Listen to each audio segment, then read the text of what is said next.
भक्तगणों, आज आपको वाल्मीकि अरण्य कांड में राम कथा श्री राम के व्यंग करने पर खर का उन्हें फटकार कर उनके ऊपर साल वृक्ष का प्रहार करना, श्री राम का उस वृक्ष को काटकर एक तेजस्वी बाण से खर को मार गिराना तथा देवताओं और महर्षि के द्वारा श्री राम की प्रशंसा।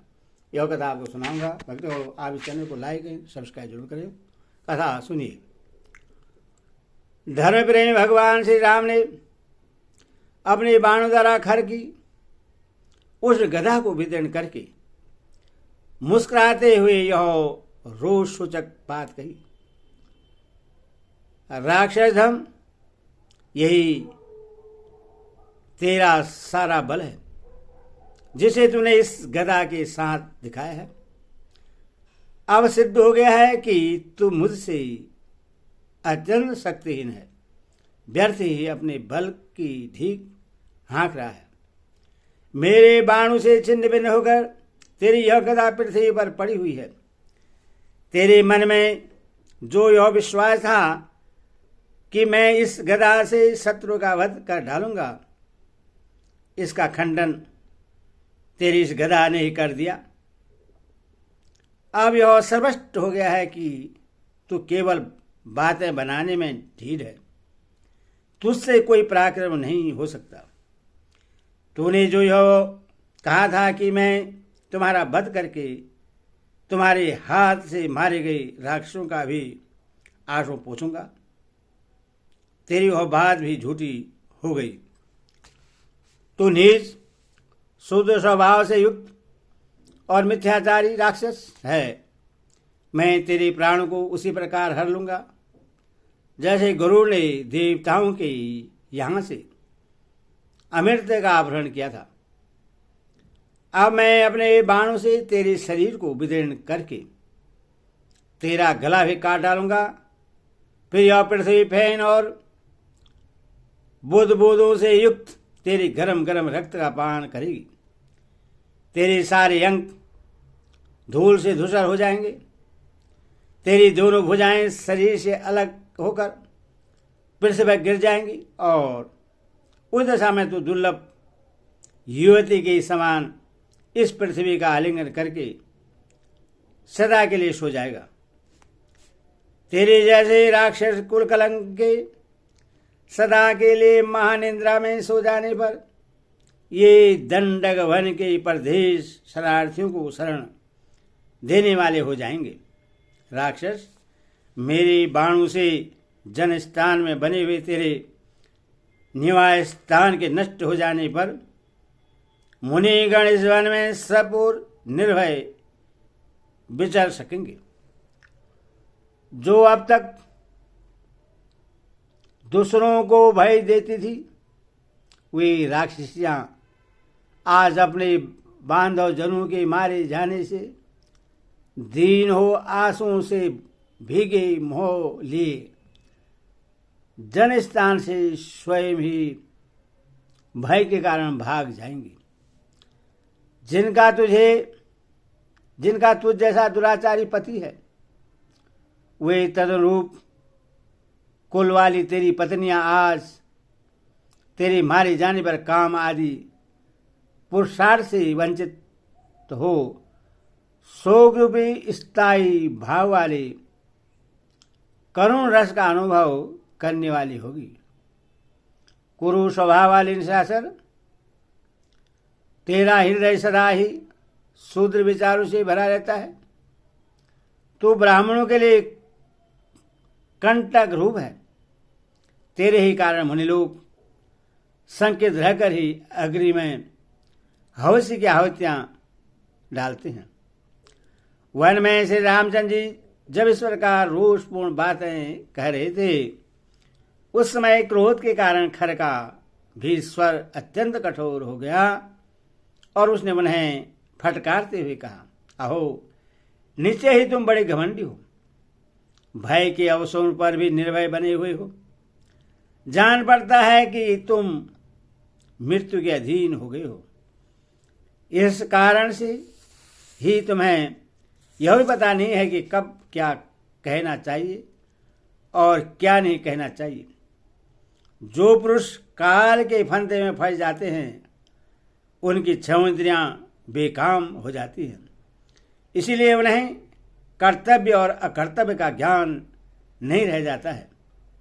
ऐसा कहकर उन निशाचर ने एक बार श्री राम की ओर भवें टेढ़ी करके देखा और रणभूमि पर उन पर प्रहार करने के लिए वह चारों ओर दृष्टिपात करने लगा। इतने में ही उससे एक विशाल शाखों का वृक्ष दिखाई दिया जो निकट ही था। खर ने अपने होठों को दांतों से दबाकर उस वृक्ष को उखाड़ डाला। फिर उस महाबली निशाचर ने विकट गर्जना करके दोनों हाथों से उस वृक्ष को उठा लिया और श्री राम पर दे मारा। साथ ही यह भी कहा, लो अब तुम मारे गए। परम प्रतापी भगवान श्री राम ने अपने ऊपर आते हुए उस वृक्ष को बाण समूह से काट गिराया और उस रणभूमि में खर को मार डालने के लिए अत्यंत क्रोध प्रकट किया। उस समय श्री राम के शरीर में पसीना आ गया, उनके नेत्र प्रांत रोष से रक्त वर्ण के हो गए। उन्होंने सहस्त्रों बाणों का प्रहार करके संरांग में खर को शत विशत कर दिया। उनके बाणों के आघात से उस निशाचर के शरीर में जो घाव हुए थे उनसे अधिक मात्रा में फैन युक्त रक्त प्रवाहित होने लगा, मानो पर्वत के झरने से जल की धाराएं गिर रही हों। श्री राम ने युद्ध स्थल में अपने बाणों की मार से खर को व्याकुल कर दिया तो भी उसका साहस कम नहीं हुआ। वह खून की गंध से उन्मत्त होकर बड़े वेग से श्री राम की ओर दौड़ा। अस्त्र विद्या के ज्ञाता भगवान श्री राम ने देखा कि यह राक्षस खून से लथपथ होने पर भी अत्यंत क्रोधपूर्वक मेरी ओर बढ़ा आ रहा है, तो वे तुरंत चरणों का संचालन करके 2-3 पग पीछे हट गए।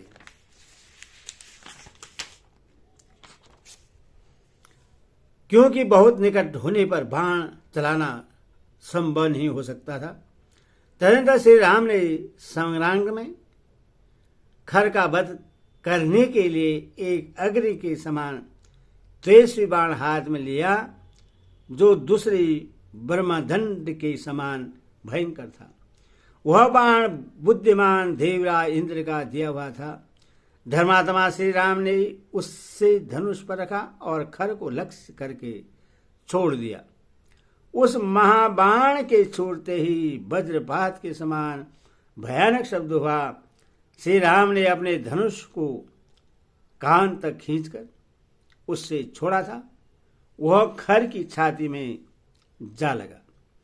जैसे सवेद वन में भगवान रुद्र ने अंधकासुर को जलाकर भस्म किया था, उसी प्रकार दंडक वन में श्री राम के उस बाण की आग में जलता हुआ निशाचर खर पृथ्वी पर गिर पड़ा।